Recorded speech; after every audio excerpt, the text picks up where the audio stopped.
Berikut adalah hal-hal yang perlu diperhatikan sebelum mengikuti ibadah online. Siapkan diri dengan berpakaian yang rapi dan sopan, sebagaimana kita beribadah di gedung gereja. Duduk yang sopan, jangan berbaring atau melakukan aktivitas lainnya. Siapkan hati dengan sungguh-sungguh sebelum ibadah online dimulai, sama seperti kita di gereja, dan tidak makan dan minum selama beribadah.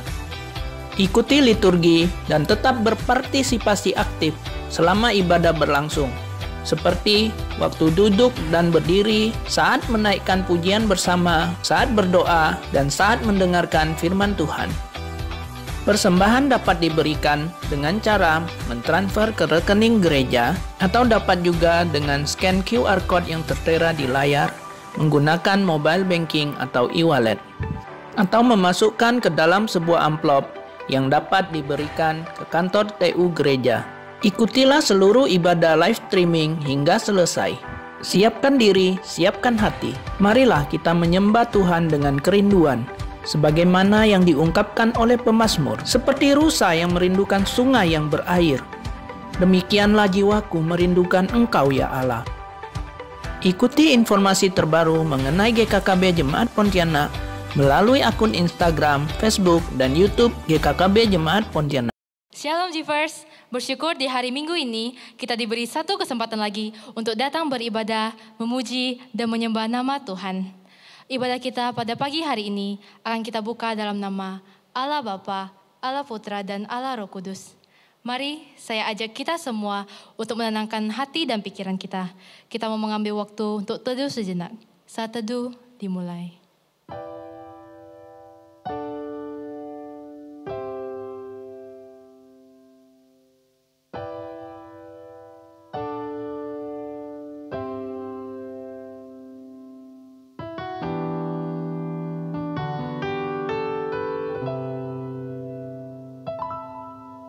Down the Via Dolorosa in Jerusalem that day, the soldiers tried to clear the narrow street, but the crowd pressed in to see the man who meant to die on Calvary.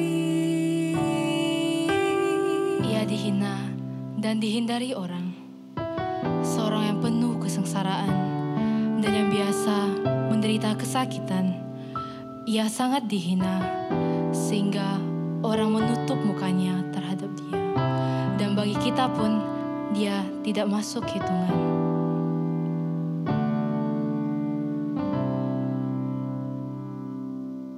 He was bleeding from the beating. There were stripes upon his back, and he wore a crown of thorns upon his head.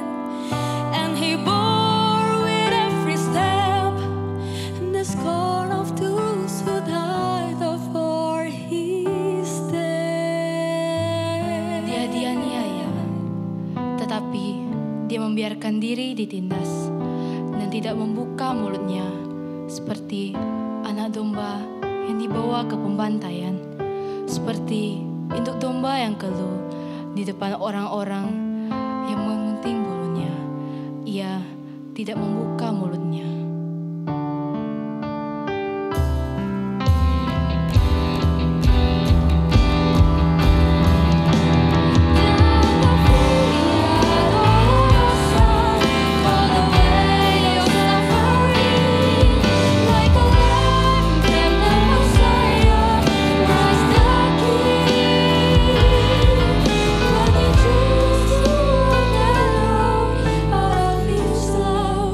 For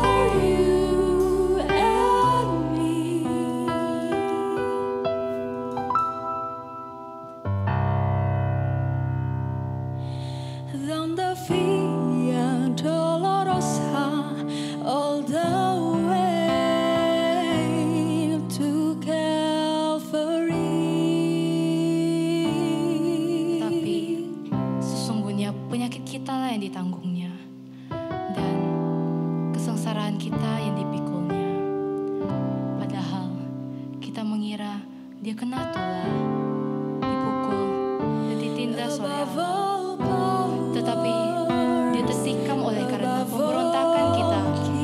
Dia diremukkan oleh karena kejahatan kita.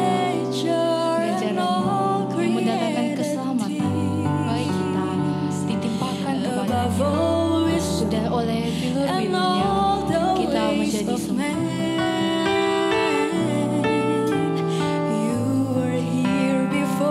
Kita angkat pujian ini dari awal. Kita katakan above all kingdoms, above all thrones, above all wonder the world has ever known,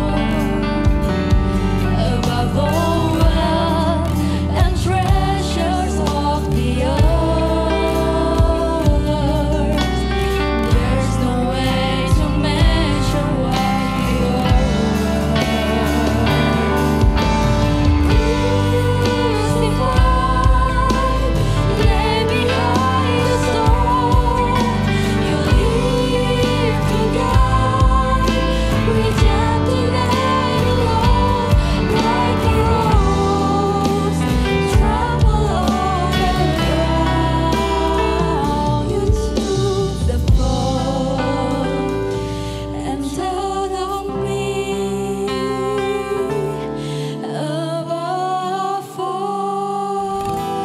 Sebab itu hatiku bersuka cita dan jiwaku bersorak-sorak.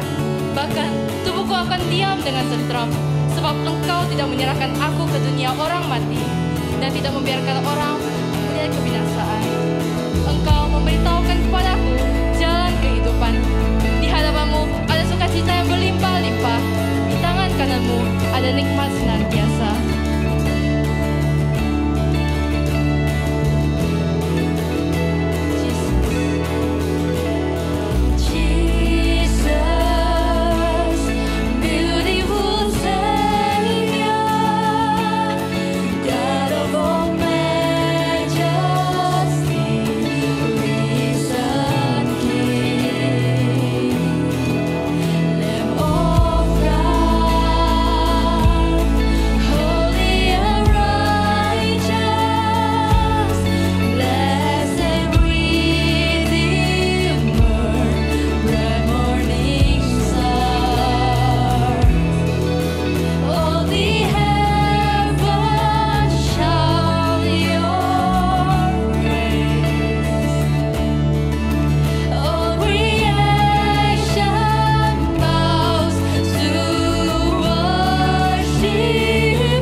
Tuhan, sesungguhnya sulit bagi kami untuk menggambarkan betapa Engkau begitu baik, begitu dahsyat, begitu indah di dalam kehidupan kami, begitu luar biasa.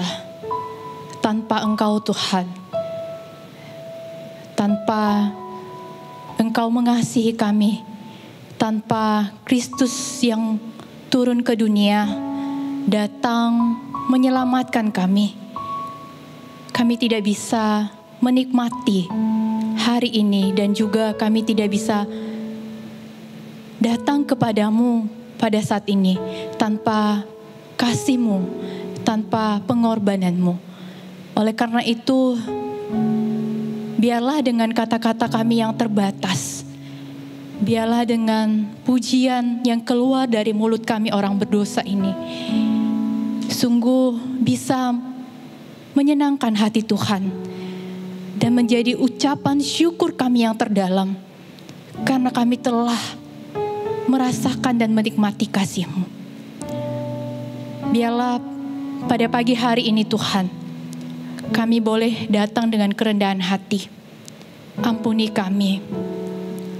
kami orang berdosa. Sucikan hati kami, bahwa kami semakin mendekat padamu dan semakin mensyukuri akan anugerah-Mu, mensyukuri akan hidup kami, orang-orang yang Kau kasihi. Inilah ibadah ini kami persembahkan untuk kemuliaan bagi nama Tuhan. Biarlah segala puji, hormat, dan sembah hanya bagi Engkau Allah kami. Di dalam nama Tuhan Yesus kami berdoa. Amin.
Benar ya Tuhan, nama di atas segala nama, nama yang menguatkan, nama yang menyucikan, nama yang membangkitkan setiap kita, nama Yesus Tuhan yang membuat karya sungguh indah dan menakjubkan.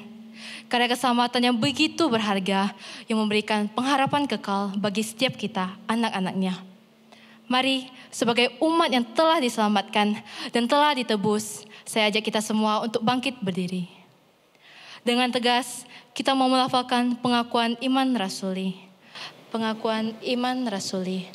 Aku percaya kepada Allah, Bapa yang Maha Kuasa, Khalik langit dan bumi, dan kepada Yesus Kristus, anaknya yang tunggal, Tuhan kita, yang dikandung dari Roh Kudus, lahir dari anak darah Maria, yang menderita sengsara di bawah pemerintahan Pontius Pilatus, disalibkan, mati dan dikuburkan, turun ke dalam kerajaan maut.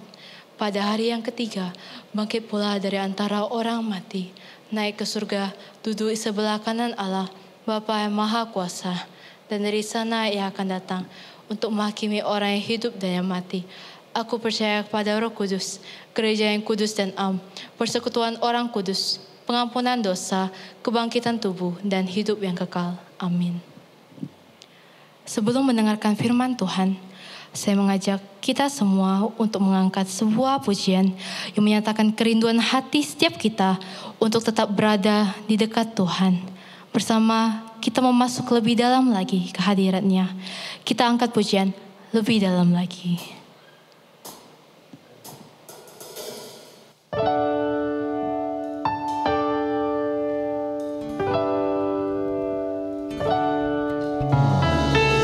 Kami sungguh rindu ya Tuhan untuk selalu berada di dekat-Mu.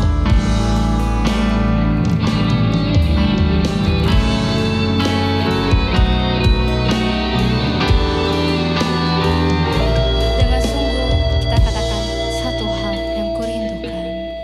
Satu hal yang kurindukan ya Tuhan, Selalu berada di dekat-Mu. selalu berada di dekat Dengan segenap hati, dengan segenap jiwa.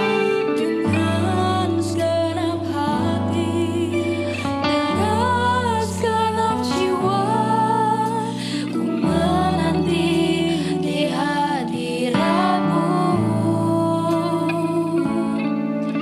Satu hal yang kurindukan ya Tuhan, selalu berada di dekat-Mu.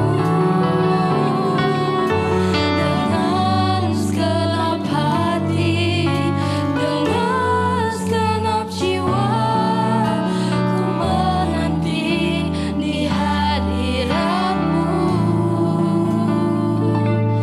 Lebih dalam lagi ku rindu Kau Tuhan, lebih dari segala yang ada.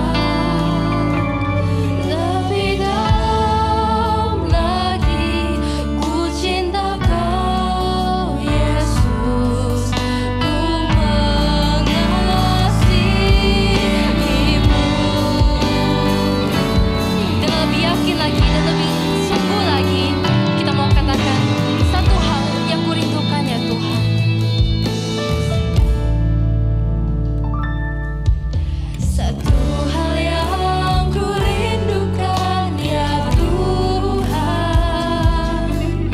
selalu berada di dekat-Mu.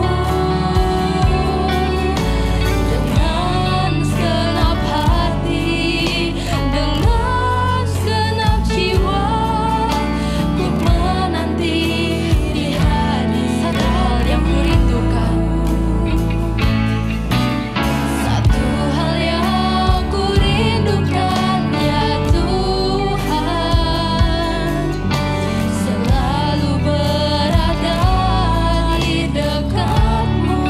Dengan segenap hati, dengan segenap jiwa, ku menanti di hadirat-Mu. Lebih dalam lagi ku rindu Kau Tuhan. Lebih dalam lagi ku rindu Kau Tuhan, lebih dari segala yang ada. Lebih dalam lagi ku cinta Kau Yesus, ku mengasihi-Mu.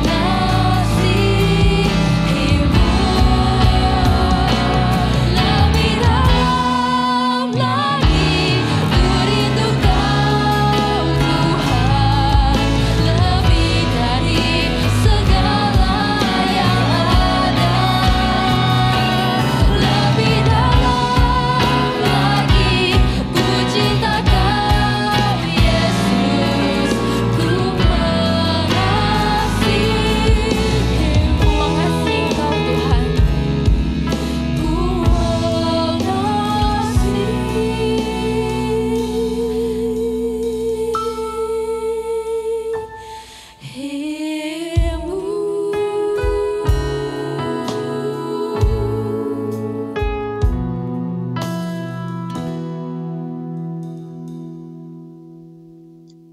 Shalom teman-teman yang dikasihi oleh Tuhan. Kini tiba saatnya kita akan mendengarkan kebenaran firman Tuhan marilah kita bersama-sama menundukkan kepala, kita menyatukan hati, kita berdoa memohon pertolongan daripada Tuhan. Bapa kami yang di dalam surga, sungguh besar kasih setiamu, kasih-Mu yang terus-menerus mencari akan setiap kami, musim demi musim. Dan jikalau pada hari ini, kami bersama-sama merayakan satu hari yang merayakan akan kebangkitan-Mu ya Tuhan dari kematian. Kami bersyukur pada kesempatan ini pun Tuhan, Engkau tidak meluputkan dan mengabaikan kami untuk melewati momen ini dengan sebuah kesia-siaan. Kami bersyukur ada firman Tuhan yang Engkau sediakan. Pimpinlah kami ya Tuhan, agar di dalam hari kami yang berat ini, agar di dalam hari kami yang mungkin saat ini kami lalui dengan penuh kebosanan, Engkau boleh membangkitkan kami juga kembali bersama dengan Engkau. Sehingga hidup kami ini Tuhan, sungguh kami sadari adalah hidup yang penuh dengan makna ketika Engkau memilih untuk menyelamatkan kami dan menghidupkan kembali roh kami. Pimpinlah kami ya Allah Roh Kudus, karena melalui kuasa-Mu saja kami dapat kembali mendengarkan akan kebenaran firman-Mu. Karena melalui kuasa-Mu saja kami dapat mengerti, dan karena kuasa-Mu saja kami dapat melakukannya di dalam kehidupan kami. Pimpin baik hamba-Mu yang berbicara, maupun setiap kami yang mendengar. Kiranya Allah Roh Kudus bertahta, sehingga firman Tuhan itu sungguh boleh masuk ke dalam hati kami, dan kami kerjakan sebagai tanggung jawab kecintaan kami, kerinduan kami untuk memuliakan Tuhan. Di dalam nama Tuhan kami Yesus Kristus, kami berdoa dan kami bersyukur. Amin. Teman-teman yang terkasih, perkenalkan nama saya Ezra Solavide. Saya adalah seorang guru Injil yang melayani di Gereja Kristus Yesus Jemaat Kuta Bali. Saya adalah alumni SCT Reform Indonesia yang melaluinya pada hari ini bisa berhubungan dengan teman-teman sekalian dan menyampaikan kebenaran firman Tuhan. Meski secara digital saya bersyukur bisa berjumpa dengan teman-teman dan hadir di tengah-tengah teman sekalian untuk merenungkan kebenaran firman Tuhan. Tetapi saya percaya secara spiritual, Tuhan telah mempersatukan kita sebagai tubuh Kristus.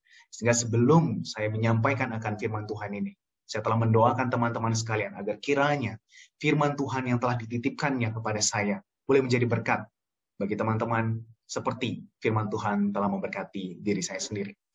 Teman-teman, untuk menghayati Paskah pada tahun ini, tema yang diberikan kepada saya adalah hidupilah kebangkitannya. Hidupilah kebangkitannya. Teman-teman, apa artinya hidupilah kebangkitannya? Ya, bagian ini terambil daripada surat Rasul Paulus kepada jemaat yang di Roma, dari pasal yang ke-8, ayat yang ke-9 sampai yang ke-11. Firman Tuhan demikian. Tapi kamu tidak hidup di dalam daging, melainkan kamu hidup di dalam roh. Dan jika memang roh Allah diam di dalam kamu. Tetapi jika orang tidak memiliki roh Kristus, ia bukan milik Kristus. Tetapi jika Kristus ada di dalam kamu, maka tubuh memang mati karena dosa. Tetapi roh adalah kehidupan oleh karena kebenaran. Dan jika roh Dia yang telah membangkitkan Yesus dari antara orang mati diam di dalam kamu, maka Ia yang telah membangkitkan Kristus Yesus dari antara orang mati akan menghidupkan juga tubuhmu yang fana itu oleh rohnya yang diam di dalam kamu.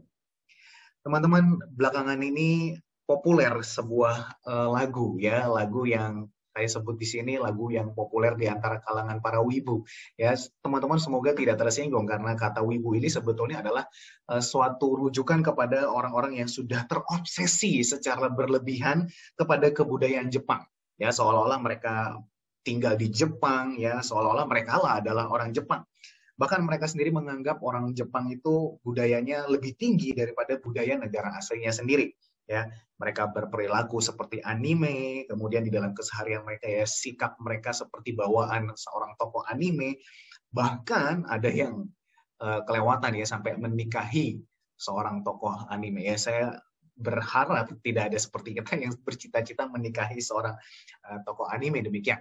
Nah, teman-teman, kenapa saya menyinggung wibu ini? Karena seorang wibu mungkin ketika mendengar satu judul lagu ini ya langsung akan merespons sedemikian rupa dan mengambil sikap yang berbeda dengan tokoh yang dimainkan ya. Lagu itu adalah lagu Shinso Sasageo ya. Wow, ini sikapnya langsung tegap ya, langsung dia nyanyi Sasageo Sasageo. Udah langsung dengan penuh semangat ya. Teman-teman, ini lagu yang berasal dari film Attack on Titan. Ya, bagi teman-teman yang mungkin mengikuti serinya, mungkin tahu lagu ini ya. Dan memang lagu ini powerful sekali ya. Begitu kita dengar lirik yang bagian itu aja kita langsung rasanya bersemangat sekali. Nah, saya nggak tahu berapa dari teman tadi begitu saya nyanyi mengatakan Sasageo gitu ya, langsung semuanya sudah mengepalkan tangan tanda siap gitu. Nah, teman-teman, saya melakukan riset yang kecil-kecilan ya, karena saya penasaran kenapa sih kok ini bisa begitu powerful sekali di antara anak-anak muda. Nah, teman-teman, kalau kita lihat dari gambarnya ini ya, kita melihat bahwa sikap mereka itu adalah sikap yang tegap ya, sikap yang siap begitu ya. Kalau misalnya di dalam cuplikan YouTube itu diterjemahkannya abdikan dirimu dan abdikan dirimu ya. Ini ada tokoh-tokoh populer ya, saya nggak tahu beberapa teman yang mana yang ngefansnya sama Levi, sama Aaron, atau sama Mikasa dan lain-lain, itu terserah teman-teman ya. Nah teman-teman, di dalam artikel yang saya temukan itu agak sedikit berbeda dengan arti yang diberikan oleh caption dari YouTube ini ya, yang di dalam artikel itu disebutkannya sacrifice your heart ya, atau dedicate your heart ya. Secara konsep memang kedua hal tersebut agak mirip-mirip. Tetapi kalau secara literal, sebetulnya yang paling tepat untuk menerjemahkan Shinso wo Sasageo itu adalah sacrifice your heart, ya. Karena Sasageo itu sendiri berasal dari verb sasagu, ya, sasagu. Satu kata yang sebetulnya merupakan artinya suatu gestur untuk mempersembahkan, ya. Jadi ada seseorang yang mungkin mengangkat sesuatu di atas kepala, kemudian menyerahkan, mempersembahkan, mengorbankan sesuatu. Nah, ini biasanya dipakai di dalam upacara-upacara agama Shinto. Ya, ini gestur sasagu, mempersembahkan sesuatu kepada para dewa. Ya, nah itu untuk Sasageo-nya. Nah, bagaimana dengan kata Shinso? Shinso itu sebetulnya artinya memiliki arti hati, ya, hati. Nah, hati di situ sebetulnya secara literal itu artinya beneran organ hati, ya, bukan hati yang sedang mencinta atau hati yang sedang galau karena terluka, bukan yang seperti itu. Ini benar-benar organ. Kenapa? Karena di dalam bahasa Jepang, Jepang itu punya kata sendiri khusus hati yang sifatnya simbolis tentang perasaan, yaitu kokoro katanya ya. Dan mungkin teman-teman di sini yang kelahiran tahun 80-90 tahu ya lagu yang namanya Kokoro no Tomo gitu ya. Itu generasi saya itu mungkin tahu ya, itu udah beda generasi teman-teman. Nah, maka pertanyaannya kenapa kata yang dipilih itu kata Shinso dan bukan Kokoro? Ya, artikel itu bilang karena di dalam penggunaan teks gitu ya, di dalam lagu lebih enak bunyinya kalau pakai Shinso daripada kata Kokoro. Ya mungkin bisa saja terjadi, tetapi di sisi lain film Attack on Titan ini memang isinya adalah sebuah pengorbanan hati atau organ hati itu secara literal ya. Jadi saya teman-teman agak sedikit menunjukkan latar belakang ceritanya nih ya. Jadi mohon maaf kalau ada yang spoiler ya teman-teman yang belum nonton. Nah, di dalam film ini tuh kan terdapat dua jenis Titan ya. Titan yang pertama itu adalah Titan yang dungu ya, dia adalah perubahan dari manusia tetapi tidak mempunyai kekuatan sehingga dia terus-menerus hanya menjadi Titan yang dungu, yang tidak punya akal sama sekali ya, yang keinginannya, kemauannya hanya mencari makan orang ya. Kalau ada orang lewat, dia langsung geragas gitu ya, ganas mencari makan hanya orang. Tapi yang kedua adalah Titan yang memiliki akal, yang memiliki kekuatan oleh karena dia adalah manusia yang berubah dan dia mempunyai kekuatan secara khusus seperti kedua Titan yang ada di gambar ini ya, teman-teman mungkin yang nonton tahu. Nah, tetapi teman-teman kekuatan itu tidak dimiliki untuk selamanya. Ya, dia punya jangka waktu memiliki kekuatan tersebut. Kalau waktunya kemudian habis, maka dia harus menyerahkan dirinya ya, termasuk organ hatinya itu untuk dimakan oleh Titan lain sehingga kekuatannya itu bisa diwariskan, ya, diserap, dan Titan yang memakannya itu memiliki kekuatan. Jadi secara literal betul sekali bahwa organ hatinya itu disacrifice, dipersembahkan untuk orang yang lain. Nah, teman-teman, kenapa sih saya cerita panjang lebar tentang latar belakang film ini? Karena mungkin memang selain kisah ini sedang populer, tetapi teman-teman sebetulnya cerita ini, konsep dari film ini sebetulnya bukanlah sesuatu yang baru. Bukan sesuatu yang baru dan bukan juga sesuatu yang jauh dari tema kita pada hari ini.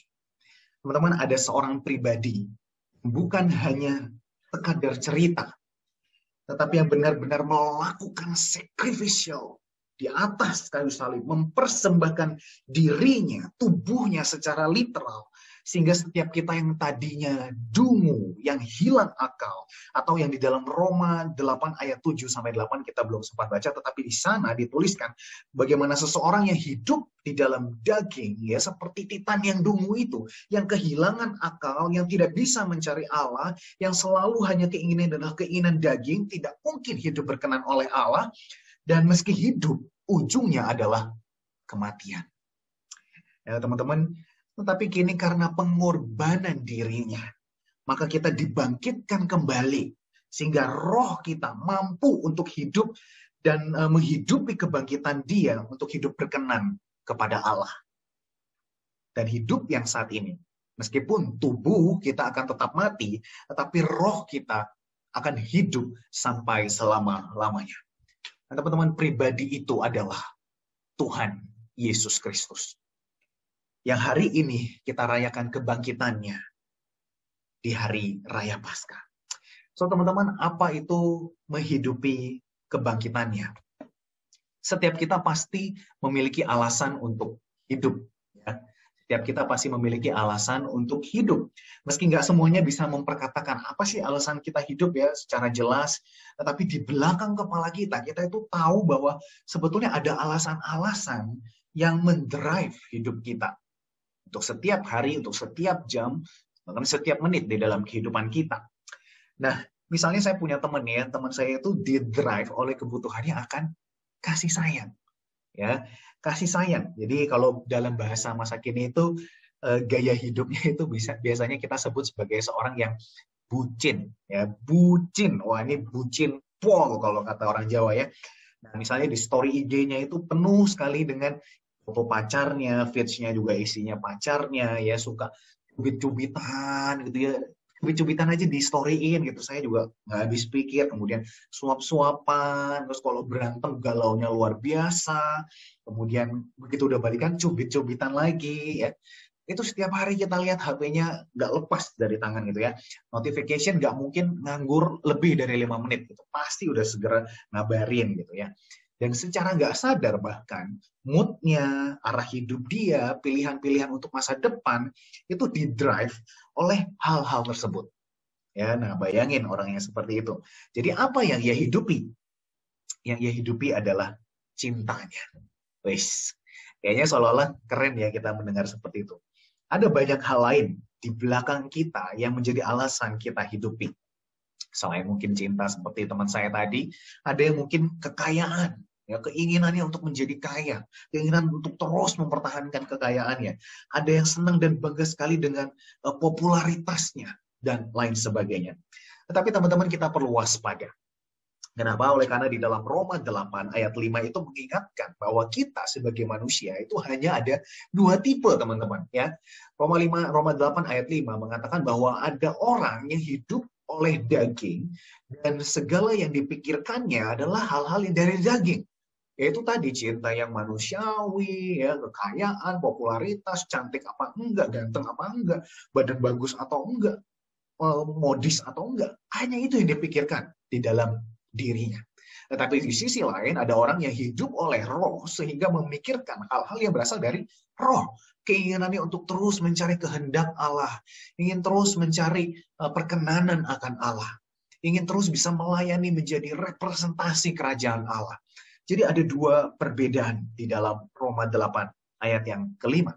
Kemudian di ayat yang ke-6 dilanjutkan bahwa orang yang hidup di-drive oleh keinginan daging itu ujungnya adalah maut.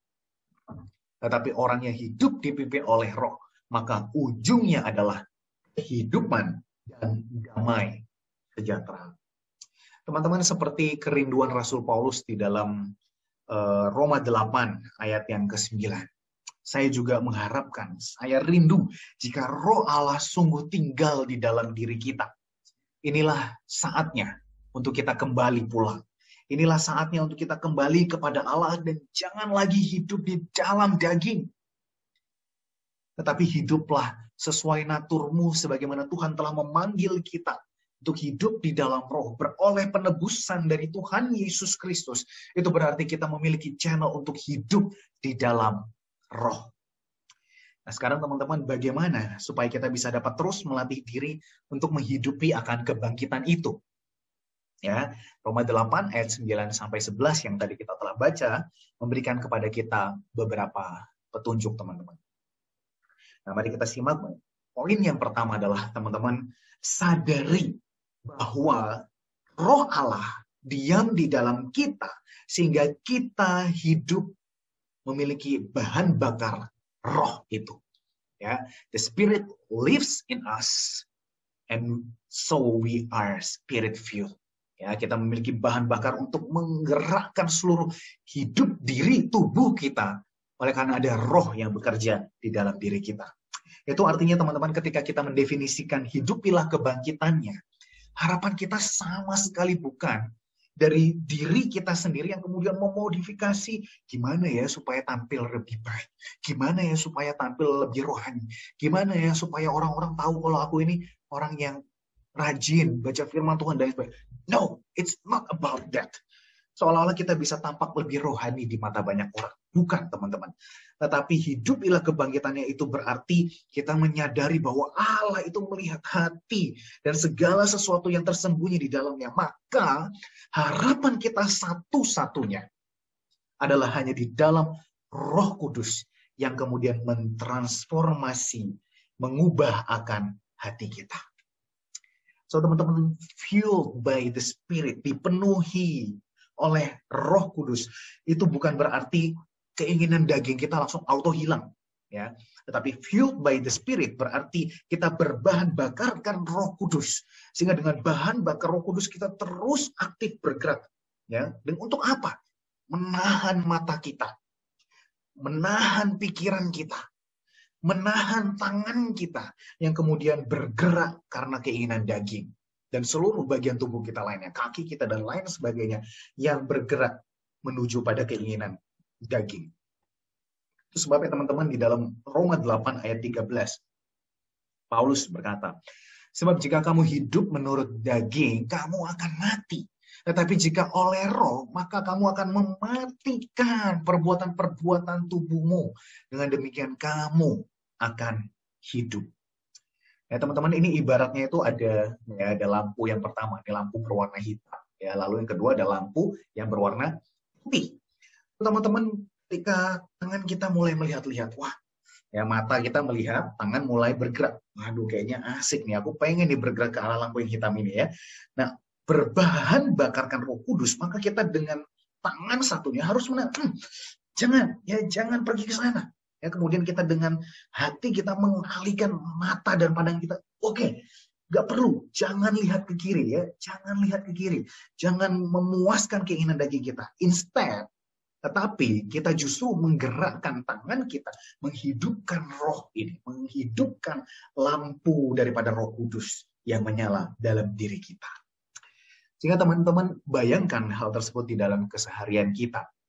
Misalnya saja di dalam Instagram ya, saya pikir teman-teman masih cukup populer menggunakan Instagram. Nah, teman-teman, di dalam Instagram, kalau misalnya di dalam explore kamu, itu ada banyak hal yang sebetulnya kemudian menjadi sumber nafsu birahi, ya, sesuatu yang kemudian membuat kita malah semakin mikirin yang enggak-enggak. Yang awalnya mungkin seperti ini nih ya, ini apa, penasaran, ada sensitif konten, pengen lihat, buka gitu ya, ada berita, wah beredar video artis ini itu berapa detik. Please, teman-teman, you have to control yourself. Kamu harus mengendalikan dirimu untuk menahan tanganmu, menahan matamu, menahan pikiranmu. Ya, kalau ada gambar-gambar dari selebgram yang kemudian membuat kamu berfantasi, ya cepat-cepat pilih opsi ya. Jangan bergerak sini, lakukan ya. Di dalam tombol explore Instagram kita tuh ada yang namanya not interested ya. Jadi kalau teman-teman melihat sesuatu yang berbahaya, seperti teman-teman yang lain mungkin isunya adalah comparison ya. Kalian melihat, wah ada banyak sekali keinginan-keinginan yang kamu inginkan dan orang lain itu punya, kamu nggak punya. Kamu menginginkan sesuatu, kamu kemudian menjadi banding-bandingin, kamu menjadi iri hati, berandai-andai sesuatu yang ada buat kamu muter-muter, itu terus yang kamu pikirkan dan membuat kamu jauh dari Tuhan. Teman-teman cepat pilih opsi yang namanya ini, ya, not interested. Not interested itu bisa diklik ya, klik postnya, habis itu di atas ada titik 3, klik not interested. Di situ algoritma akan bekerja menolong kamu untuk tidak menampilkan bagian-bagian yang sensitif tersebut, teman-teman. So, teman-teman juga mungkin ada aplikasi-aplikasi lain di dalam gadget teman-teman ya yang mungkin hidden. Teman-teman pikir nggak ada yang tahu. Atau aplikasi-aplikasi yang teman-teman lock. Teman-teman mungkin berpikir bahwa seseorang tidak bisa masuk karena teman-teman lock. Maka teman-teman, saya tekankan sekali lagi bahwa Tuhan kita Allah yang mengetahui segala sesuatu, bahkan yang kita sembunyikan di dalam hati. So, teman-teman, apa yang perlu kita lakukan? Maka dengan berbahan bakarkan Roh Kudus tadi, kita harus dengan klik delete. Jangan lagi main-main dengan kehidupan kita. Ya, dengan berbahan bakarkan Roh Kudus kita katakan, Tuhan, aku mau kembali, aku mau bangkit bersama dengan Kau, aku mau mematikan seluruh keinginan-keinginan dagingku. Ya, selalu ada kesempatan untuk kita pencet not interested and delete. Teman-teman, setidaknya dengan gambaran tersebut, saya berharap kita mulai ada sedikit bayangan dengan apa yang dimaksud oleh Rasul Paulus di dalam ayatnya yang ke-10, bahwa tubuh memang mati karena dosa. Ya, tubuh memang punya keinginan-keinginannya dan mati karena dosa. Tetapi roh itu adalah kehidupan oleh karena kebenaran. Dan kebenaran kita mengingat apa yang menjadi kehendak Tuhan Yesus Kristus, apa yang menjadi pengajaran-pengajarannya. Dan Roh Kudus terus mengingatkan dan menolong kita di dalam tubuh ini untuk berhenti melakukan apa yang tidak berkenan. Teman-teman, untuk menutup poin ini, saya ingin mencoba menjawab dari pertanyaan teman-teman yang masih muda biasanya bertanya, kok bagaimana saya bisa tahu bahwa Roh Kudus itu hidup di dalam diri saya? Ya, nah saya akan mengutip satu jawaban atau bentuk pertanyaan yang bagus sekali yang diungkapkan oleh David Guzik pada saat itu dengan cara kita mengajukan pertanyaan. Ya, keempat pertanyaan ini, apakah di dalam dirimu ada yang mengarahkan engkau kepada Tuhan Yesus?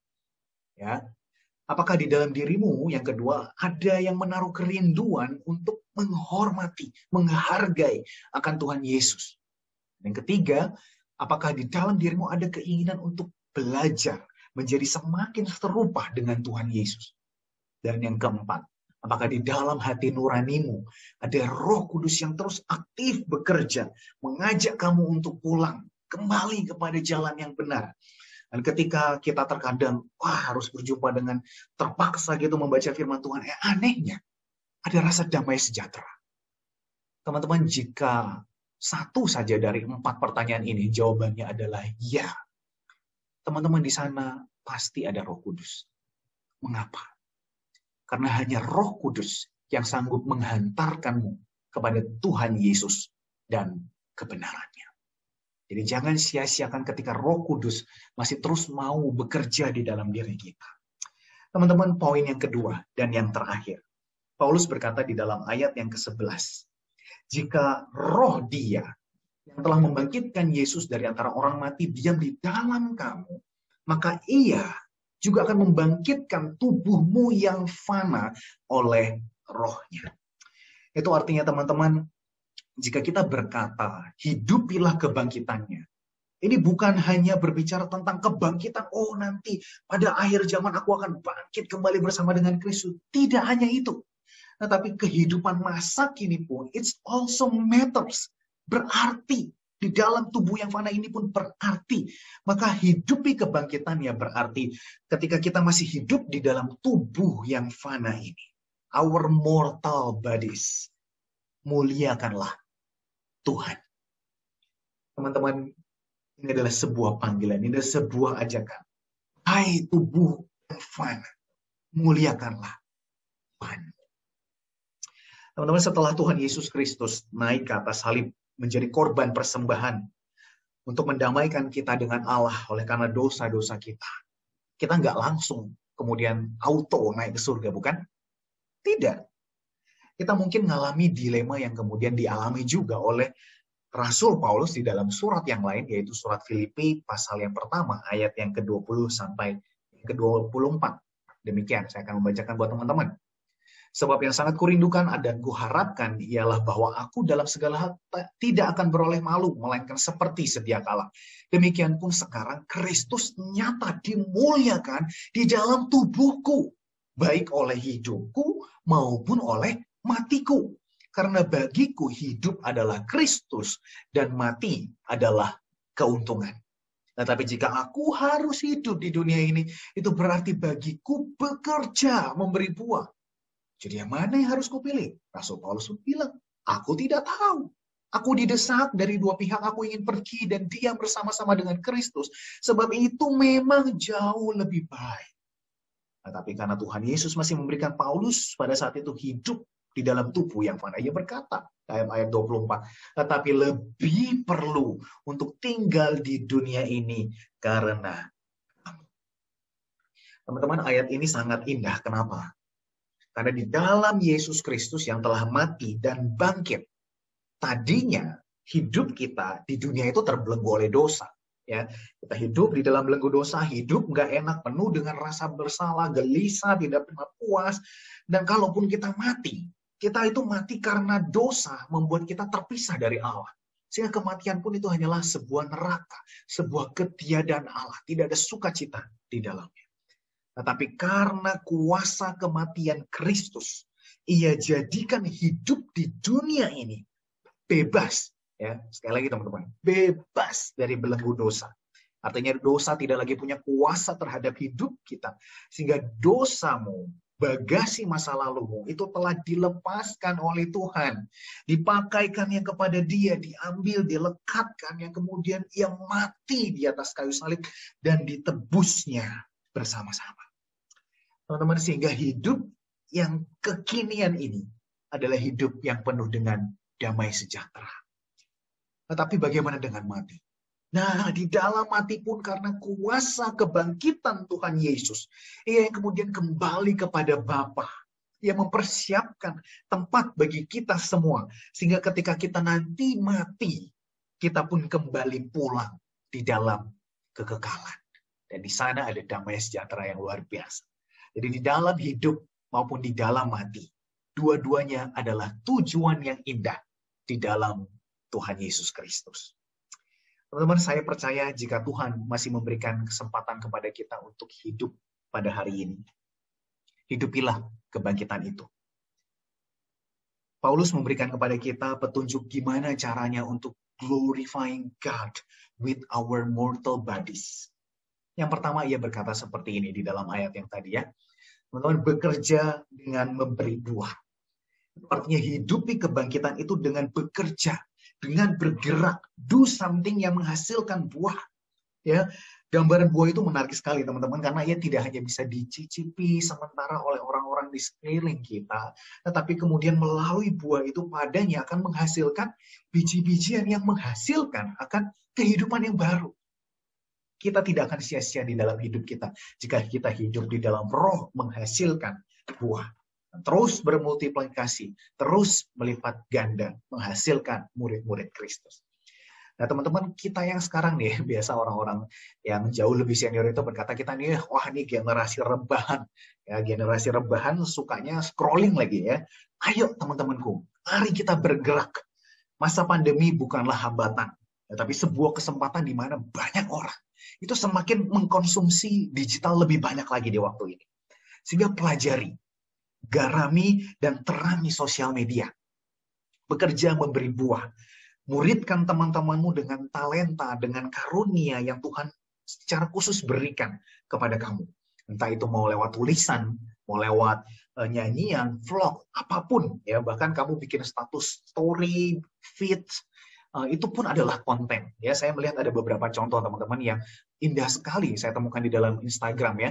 Ini adalah konten-konten yang sebetulnya sangat biblical dan menarik sekali di mata oleh karena gayanya yang sangat kekinian. Saya percaya di tengah-tengah teman-teman ada yang sanggup menggambar, sanggup menulis dan memikirkan sehingga teologi atau firman Tuhan itu bisa diolah dengan sedemikian menarik. Atau teman-teman adalah seseorang yang suka berpikir, suka bertanya, memikirkan apakah ini demikian dan itu demikian. Teman-teman bisa membuat suatu pemikiran yang kritis untuk menjawab tantangan masa kini. Ya, seperti akun IG begini. Ya, dia berkata, Tuhan kok lemah, ditangkap, dianiaya, lalu dibunuh. Kenapa? Ini adalah gambaran yang beredar di tengah-tengah agama-agama lain. Mereka memandang Tuhan kok lemah dan lain sebagainya. Tetapi kita percaya bahwa Tuhan Yesus yang kemudian mengambil tubuh manusia dengan sengaja mengambil tubuh yang lemah ini untuk kemudian menjadi pengorbanan sama seperti manusia yang seharusnya layaknya menerima kematian. Ya, wah, ini kalau kita bahas bisa panjang banget. Tetapi gambar-gambar seperti ini sangat menarik. Dan ini menjadi buah yang kemudian membawa orang, menuntun orang, mencicipi akan kebenaran tersebut. Sehingga teman-teman, sambil kita terus mengeksersis ini, mengingat, ya, jangan pusing untuk menjadi yang the best. Ya. Jadilah always available to God. Tokoh-tokoh di dalam Alkitab bukanlah orang-orang yang menunjukkan selalu the best in everything. Alkitab menunjukkan kepada mereka bahwa bukan pada kekuatan mereka sendiri mereka mengandalkan dirinya, tetapi melalui ketaatan kepada Tuhan. Mereka available ketika Tuhan mau memakainya. Sebab lebih baik ada satu orang di dalam followersmu yang bertobat daripada ribuan viewers. Ya, karena apa yang diberikan oleh manusia itu hanya membuat kita akan semakin lapar, semakin haus, semakin ingin terus. Tetapi satu orang yang bertobat dan Tuhan melihatnya. Apa yang kau peroleh dari Bapa itu akan semakin memberikan dirimu sebuah kepuasan. Menjadi rekan sekerja Tuhan yang menaati Dia, yang menjadi berkat bagi sesamanya. Teman-teman, yang terakhir, Paulus juga kemudian berkata, tetapi lebih perlu untuk tinggal di dunia ini karena kamu. Nah, saya mau menantang teman-teman untuk menemukan dalam tanda kutip ini ya, karena kamu di dalam hidup kita masing-masing. Siapakah si kamu yang Tuhan tempatkan di dalam hidupmu? Teman-teman, saya sangat terberkati dengan salah satu ayat yang ditulis oleh Raja Daud. Ya, dia menulisnya di dalam Mazmur 51. Mazmur yang ia tulis setelah ia kedapatan berdosa perzinahan. Mengapa saya terberkati? Karena saya sadar bahwa dalam diri saya pun ada banyak sekali dosa yang jauh lebih parah, yang juga banyaknya luar biasa. Saya malu kalau saya harus menceritakan semuanya kepada teman-teman. Tetapi melalui apa yang saya baca ini, ya, mungkin teman-teman pun juga sempat merasakan ya rasa gelisah, rasa tidak berdaya, rasa malu menyimpan dosa yang sedemikian memalukan. Tetapi teman-teman, di dalam Mazmur 51 ini, Daud ketika menyesal oleh karena dosanya, ia mengatakan satu pernyataan iman di dalam ayat 14 dan 15. Demikian katanya. Tuhan, bangkitkanlah padaku kembali kegirangan oleh karena selamat yang daripadamu. Dan lengkapilah aku dengan roh yang rela. Untuk apa? Maka aku dapat mengajarkan jalan-jalanmu kepada orang-orang yang melakukan pelanggaran. Sehingga supaya mereka, yaitu orang-orang yang berdosa, berbalik kepadamu. Teman-teman, seorang yang telah bertobat, ia akan bangkit bersama dengan Tuhan. Ia tidak akan terus-menerus di dalam kubang dosa. Karena ia tahu bahwa Tuhan telah menyelamatkan dia. Ia tahu bahwa Tuhan telah membangkitkan dia. Ia tidak fokus hanya pada dirinya sendiri saja. Tetapi ia mulai memikirkan si kamu. Siapakah si kamu di dalam hidupmu? Bisa jadi ia adalah orang-orang yang saat ini tengah berjuang dengan belenggu dosa yang mungkin pernah kamu gumulkan, teman-teman. Maka teman-teman, hari ini mari dengan kuasa kebangkitan yang Tuhan Yesus berikan, dengan rohnya yang tinggal di dalam diri kita, bangkitkanlah dirimu, hidupilah kebangkitannya dengan memuliakan Tuhan selama kita masih hidup. Selama masih ada kesempatan, minta Tuhan menunjukkan siapa si kamu di dalam hidup kita. Dan pimpinlah dia kembali kepada jalan Tuhan.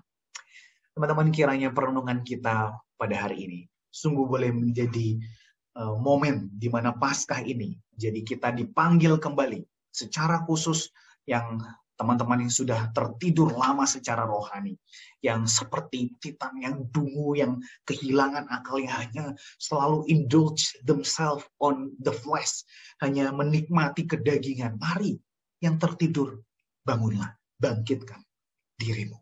Momen Paskah ini kiranya menjadi momen di mana kita bangkit dengan kekuatan Allah Roh Kudus untuk hidup memuliakan Tuhan kita. Mari kita berdoa.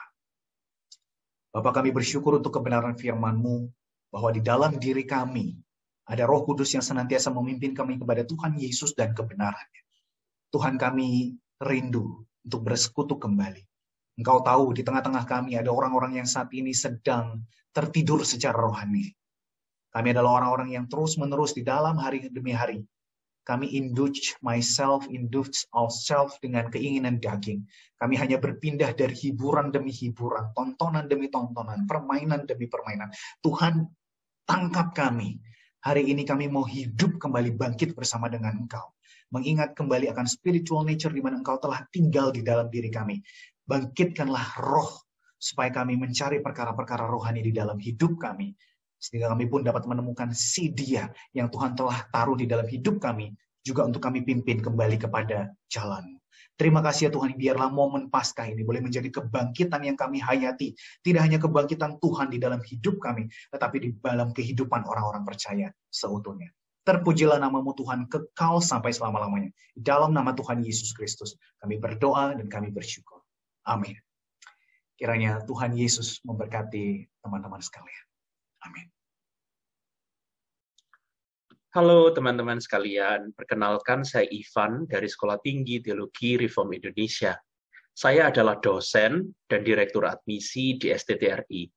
Untuk teman-teman khususnya yang tertarik untuk studi teologi lebih dalam, izinkan saya untuk sedikit berbagi informasi tentang STTRI dan juga menjelaskan proses mendaftar dan bergabung dengan STTRI. Pertama-tama, izinkan saya untuk menunjukkan video yang sudah kami siapkan untuk teman-teman dapat tonton dan nikmati. Iya, betul.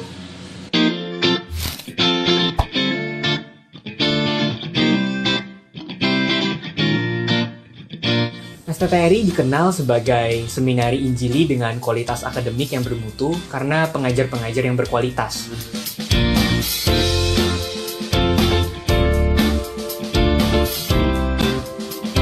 STTRI adalah tempat yang sangat baik bagi saya untuk membentuk saya menjadi seorang hamba Tuhan, baik secara akademik maupun non-akademik.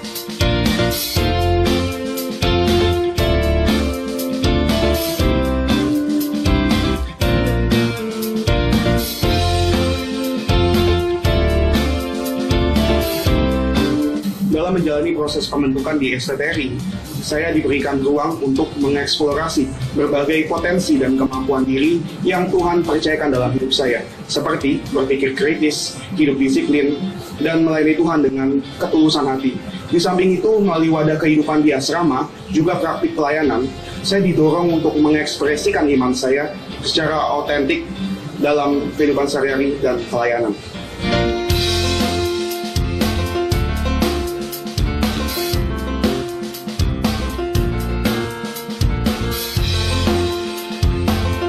Juga belajar mengenal Allah melalui dosen-dosen yang sangat-sangat luar biasa. Ya. Bukan hanya saja mereka membimbing saya secara akademik, tetapi saya juga belajar dari kehidupan mereka ketika mereka berinteraksi dengan saya dan juga melalui pelayanan mereka yang luar biasa.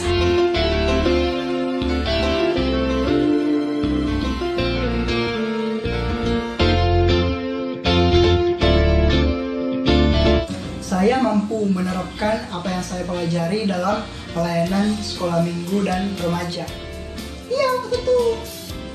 Saudara rindu untuk menjawab beban yang Tuhan berikan sebagai calon pelayan Tuhan? Bergabunglah bersama kami di STTRI, Sekolah Tinggi Teologi Reform Indonesia.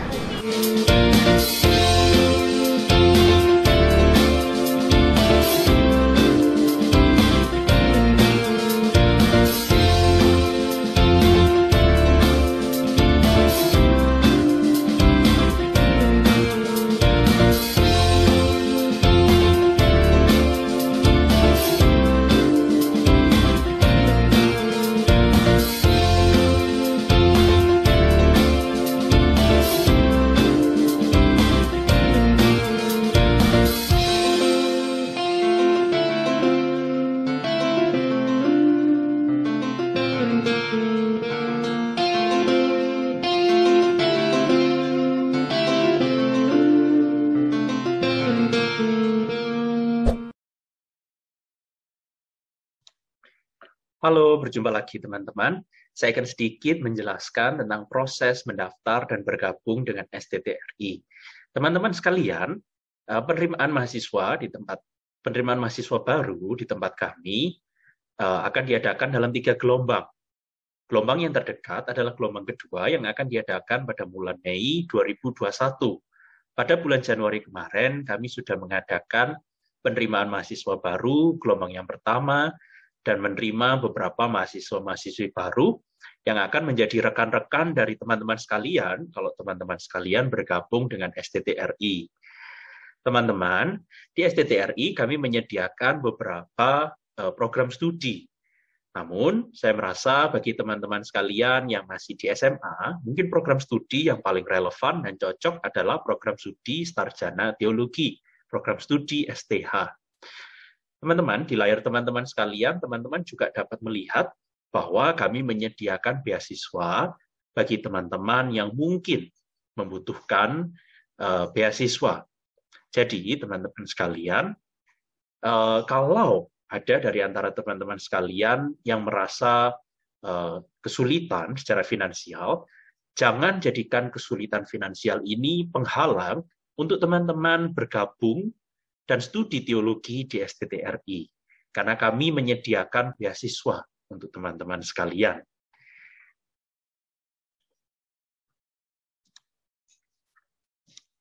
Teman-teman, kami juga akan sedikit menjelaskan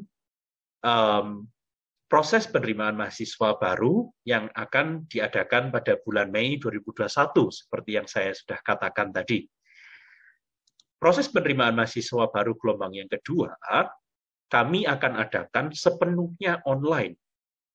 Karena kita mengingat sampai hari ini, kita masih berada di tengah-tengah masa pandemi.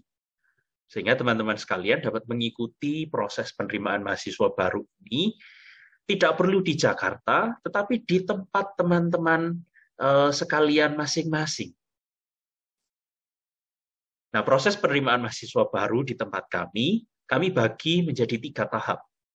Tahap yang pertama adalah tahap kelengkapan dokumen. Jadi tahap ini adalah tahap teman-teman mengirimkan dokumen atau berkas-berkas yang perlu dilengkapi bersama-sama dengan pendaftaran teman-teman sekalian. Nah, tahap pertama ini, dokumen dan berkas-berkas serta pendaftaran teman-teman sekalian harus dilakukan sebelum deadline, yaitu pada tanggal 26 April 2021. Tahap kedua dari proses penerimaan mahasiswa baru ini adalah tahap ujian saringan tertulis. Seperti saya katakan tadi, karena kita masih ada di masa pandemi, ujian saringan tertulis ini kita lakukan sepenuhnya online. Kita akan melakukan ujian saringan tertulis online ini di tahap yang kedua pada tanggal 3 dan 4 Mei 2021. Lalu tahap yang terakhir, tahap ketiga dari proses penerimaan mahasiswa baru ini adalah tahap wawancara.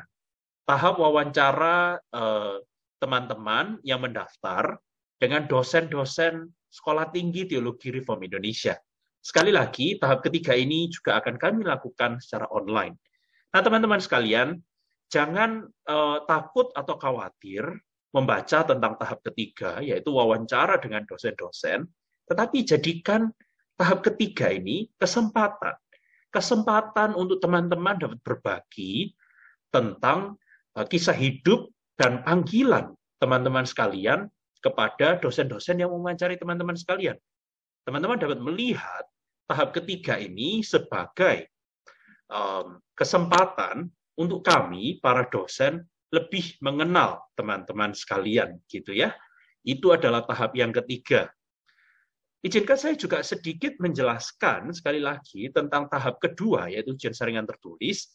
Untuk program sarjana teologi, ujian saringan tertulis yang diadakan di tempat kami terdiri dari 3 subjek, yaitu profisiensi bahasa Indonesia, bahasa Inggris, dan pengetahuan Alkitab. Ini adalah ketiga subjek yang akan diujikan bagi teman-teman yang mendaftar ke dalam program STH di STTRI. Teman-teman sekalian, sekian saya sedikit menjelaskan tentang STTRI. Sedikit saya menjelaskan tentang proses mendaftar dan bergabung dengan STTRI.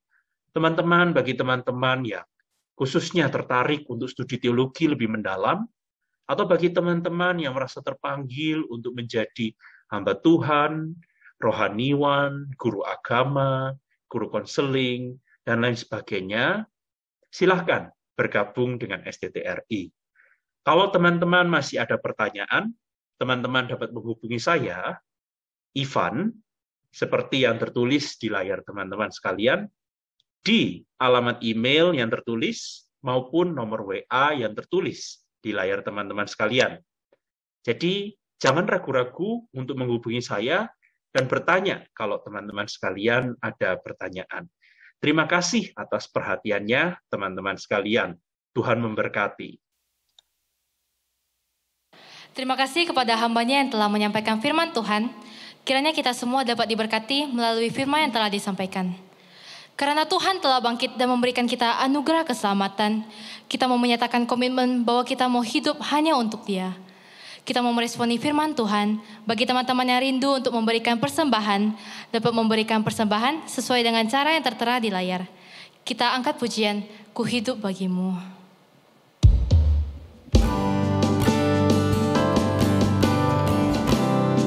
Tetapi Allah membangkitkan dia dengan melepaskan dia dari sengsara maut. Karena tidak mungkin ia tetap berada dalam kuasa maut itu.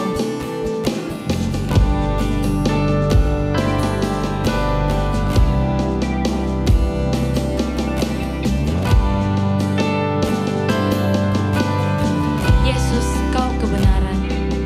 Yesus, Kau kebenaran yang menyelamatkanku.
Mari kita berdoa.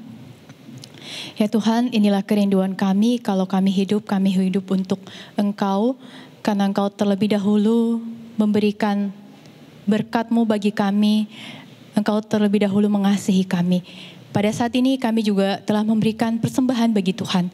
Kiranya Engkau menerima persembahan kami dan terlebih seluruh hidup kami yang telah kami bawa di hadapan Tuhan.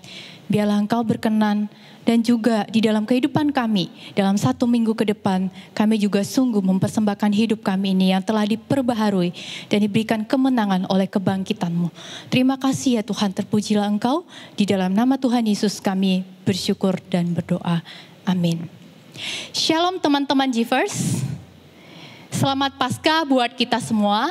Selamat merayakan kebangkitan Kristus yang memberikan kita kemenangan, yang memberikan kemenangan atas dosa, memberikan hidup bagi kita, dan juga memberikan jaminan kebangkitan bersama dengan Dia.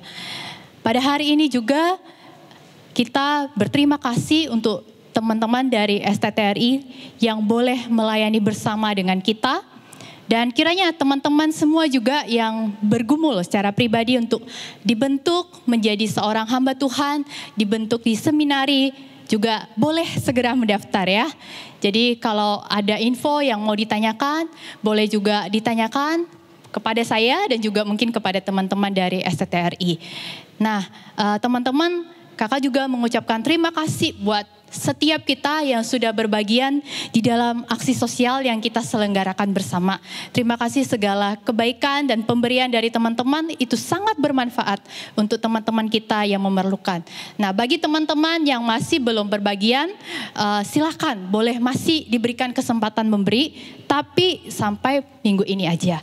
Jadi biarlah segala apa yang kita lakukan ini boleh menyenangkan dan sebagai bentuk syukur kita kepada Tuhan. Biarlah segala hormat, pujian bagi Allah Tritunggal yang telah menyertai ibadah kita dari awal sampai akhirnya. Mari bersama-sama kita bangkit berdiri, kita bersyukur dan memuji Dia. Bapa, terima kasih.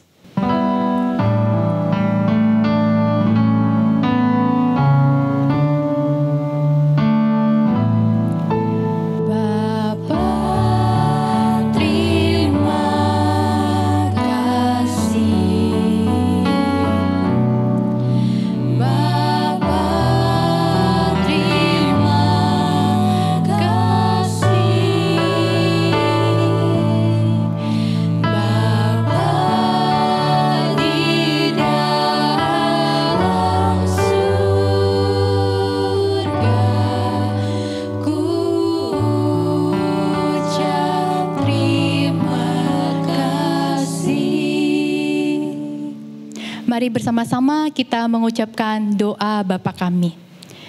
Bapa kami yang di surga, dikuduskanlah namamu. Datanglah kerajaan-Mu, jadilah kehendak-Mu di bumi seperti di surga. Berikanlah kami pada hari ini makanan kami yang secukupnya, dan ampunilah kami atas kesalahan kami, seperti kami juga mengampuni orang yang bersalah kepada kami. Dan janganlah membawa kami ke dalam pencobaan, tapi lepaskanlah kami daripada yang jahat. Karena Engkau yang punya kerajaan dan kuasa dan kemuliaan sampai selama-lamanya. Amin.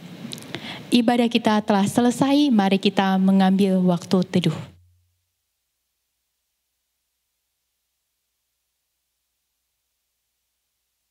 Amin.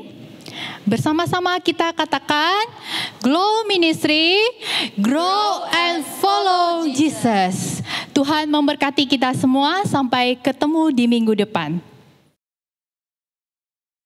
Berdasarkan data yang dihimpun Satuan Tugas Penanganan COVID-19 per hari ini terjadi penambahan 7.751 kasus baru COVID-19. Positif COVID-19 di tanah air tembus 1 juta kasus. Gelombang PHK mulai terjadi. Jumlah pekerja yang terkena pemutusan hubungan kerja dan dirumahkan mencapai 2,8 juta. Hingga pertengahan April tercatat 120 pekerja terkena PHK. Total kasus positif COVID-19 menjadi 1.314.634 orang. Hampir 2.000 pekerja mengalami pemutusan hubungan kerja atau PHK.